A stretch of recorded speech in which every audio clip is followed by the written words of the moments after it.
friends. Today we are going to be learning about what to do if we make a mistake with our sewing. And we need to know this so that we don't have to keep restarting a project from scratch every time we make a mistake. So sewing is where we are making something by stitching more than one piece of fabric together with needle and thread or with the sewing machine. So I've stitched these two pieces of fabric together with the sewing machine. You can see my seam allowance and my seam line just here. Now, just like in anything else, it's completely normal for us to make mistakes every now and then. But that doesn't mean we have to start our project from scratch. We don't have to put this in the bin and get a whole new project and start again. So what can we do if we don't want that seam to be on that side? We want it to be somewhere else. So this is where we will introduce ourselves to a new tool. So I have got a collection of them here. These are called unpickers. So the unpicker is a small tool. It can be all different sizes, but they're generally small handheld tools with plastic handles and a metal end. And on the metal end, it has a sharp point, a ball tip, and the blade is inside this J-shaped piece of metal. So if we have a closer look, you might be able to see that just inside this part here is the blade.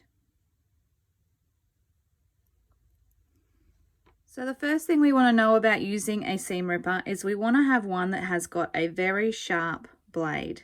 Okay, so the blade is the center part of that J shape. Can you see that? And that needs to be quite sharp. Okay, so as you can see, I have a lot of unpickers, and that's because even someone who is very practiced at sewing needs to be able to unpick stitches sometimes. So having a few around isn't such a bad idea. So I have quite a few unpickers at my disposal anytime. Think of it a little bit as having an eraser for a pencil. So even an artist is going to use an eraser. A sewer is always going to need to use an unpicker. So there's two ways I want to show you that we unpick stitches. So the first way, let's choose one of our unpickers. The first way is to have the seam line facing you. So you can see the seam line, you can see the stitches. And what you are going to do is take your unpicker in one hand, hold your fabric in the other, and you are just going to slide the unpicker point underneath one of the stitches, and you're going to keep pushing it under until that thread touches the blade, which is there, and it cuts the stitch. And you can see why it's important to have a sharp blade when you're doing that, because if you didn't, it would not be so easy to go through those stitches. It would be quite difficult, and you would risk, let's try this one, you would risk, if that was really hard to push and you pushed really hard, you might hurt this hand with that point. So that's one way to do it, and that is to lift each stitch up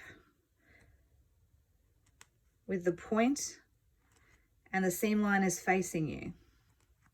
Just like this. Let's get it all the way to the end. Picking up those stitches until we can pull that thread. And look at that, those seams are undone. So the next way to do it is if you have only sewn part way down the fabric and you can actually open up your fabric and see a stitch, you can slide your unpicker in between your fabrics and do the stitch that way. See how I was able to pull just a few stitches? So if I slide my unpicker in, let the blade touch the thread, open it up a bit further, slide the unpicker in, let it touch the blade, open it a little bit further. When you're doing it this way, it's important to go slow, because you don't want to be pulling or putting holes in your fabric. So you can see how by doing it this way, my blade and my point are quite close to my fabric. I've got to be very careful that I'm only cutting stitches and not putting a hole into my fabric. Okay, so the last thing I want to talk to you about is how to store your seam rippers. Now you've got to remember that seam rippers have got a sharp point and a blade. So they can actually be quite dangerous to just have loose hanging around anywhere, not having a proper home. So we want to make sure that we give our seam ripper a proper home. Most times seam rippers will have a lid, like so.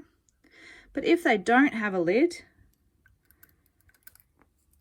it is fine to store it in a container where it's not loose and someone can't accidentally grab it. So keeping it stored safely in a container and stored with its lid if it has a lid. Keeps us safe from pricking our fingers. That's it for today, guys. We'll see you next video.